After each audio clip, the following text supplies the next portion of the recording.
Welcome everybody to Let's Talk Automotive. I'm Vishnu, this is Peter, and today we are going green. Welcome Vish, but I've got to say you got a bit of a leaf on your shoulder there, pal. Yeah, I'm keeping with the theme. Today we review the Mini Electric, which is plugged in and On. Do you hear that, Peter? I don't, but then again I am getting old. Is that the sound of progress? Because the car's on, it's plugged in. Did we plug it in at the right spot? Yeah, I mean look at these wheels, eh? They mimic a three-prong plug point over here. I wonder if it's available with the plug as well.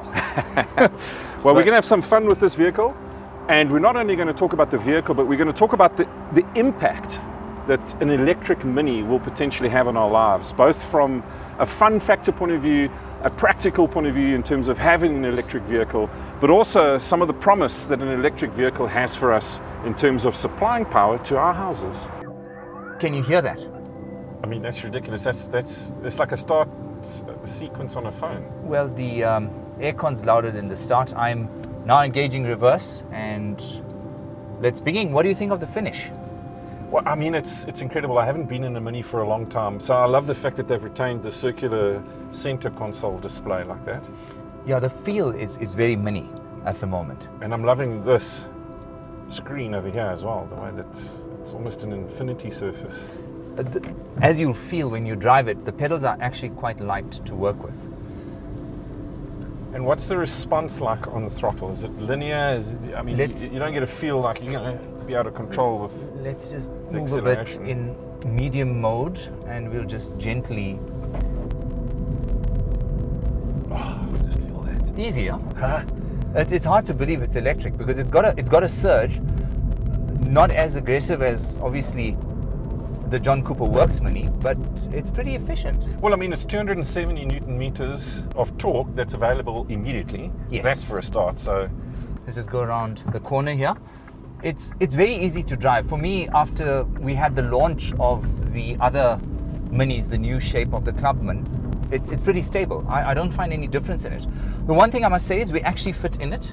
Yeah, comfortably actually. Yes, apart from the two hobbits and the blow-up doll that would fit in the back seat. Well, you can have the blow-up doll. No, it's fine.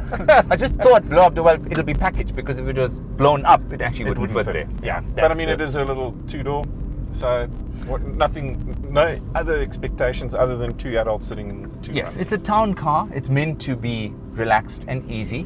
What do you think of the sound? The finish?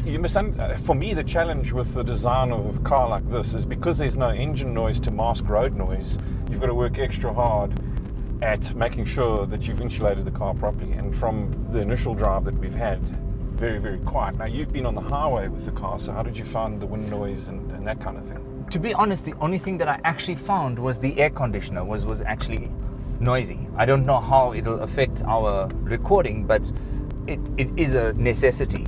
If you look at our toggles and switches here, we've got a few options, starting with, well, the usual park distance sensors.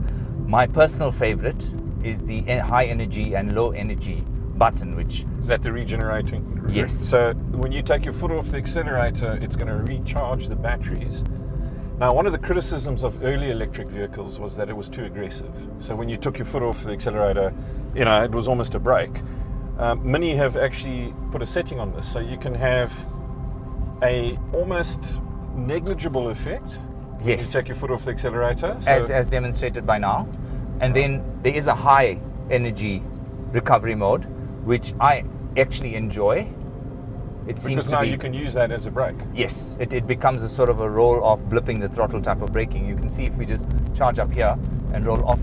Wow, that's quite aggressive. Oh. Yeah, I'm not touching the brakes at all. And look, it's coming to almost a complete stop on the high energy recovery. In fact, it pretty much has. Yes. Yeah.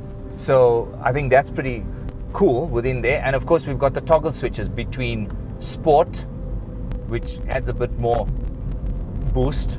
Yeah, you can really feel yourself being pushed back into the seats there. Yes, and Mid, which is the average cruise mode. Green, yay, it turns everything green, as you can see. And Green Plus, which means no aircon, but let's not do that to ourselves. You see, now that's okay if you live in the UK where it's freezing cold all the time, but I don't think that's going to cut it in South Africa. No, it will not, definitely not. I mean, we've noticed that the range has sort of leveled out. When we left the center. In Midrand, it was 132. It's back to 130.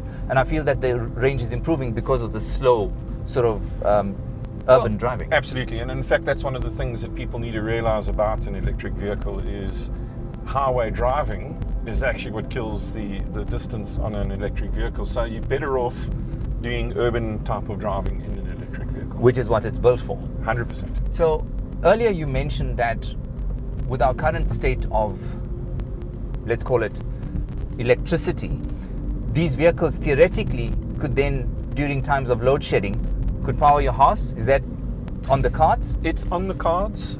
There's got to be appetite from government to actually get that into play. So there are one or two manufacturers that make that kind of charger available. It's hellishly expensive. So we're looking at about 250,000 Rand Ouch. for that charger. But then you can run the house off the vehicle. But government hates competition. So in South Africa, we certainly don't have it. Interestingly enough, the Tesla Roadster, the very first one, had that charger, and they pulled that back because, again, of legislation. But I think it's going to make a comeback. What do you think the hold-up's going to be, apart from the astronomical price? I mean, there's no incentive in this country. I mean, we pay carbon monoxide, carbon dioxide tax. There's no incentive to buy any of these vehicles, whereas overseas, you mentioned... Yeah, and again, you know, we get charged CO2 tax on every vehicle that we purchase, plus a couple of other products that are available. And unfortunately, that doesn't get allocated to any specific fund for rebates. It goes straight into National Treasury's bottom line. In other countries, the US, for example, this Mini gets a $15,000 rebate. That's 300,000 Rand. Which would basically make this cheaper than a standard Mini. Correct. And that's how it's supposed to work. Yes, because if you are helping the economy, you should be getting rewarded for it, right? Correct. Yeah. Okay, so I think government needs to perhaps wake up a little bit on that, because otherwise it's going to make these kind of vehicles still very expensive for the average consumer out there. Which is where they are at the moment. Yeah. So we had 642,000 for this, which is a smidgen on 200,000 Rand more than its equivalent petrol. Now, if we had that rebate from government, it would make it cheaper.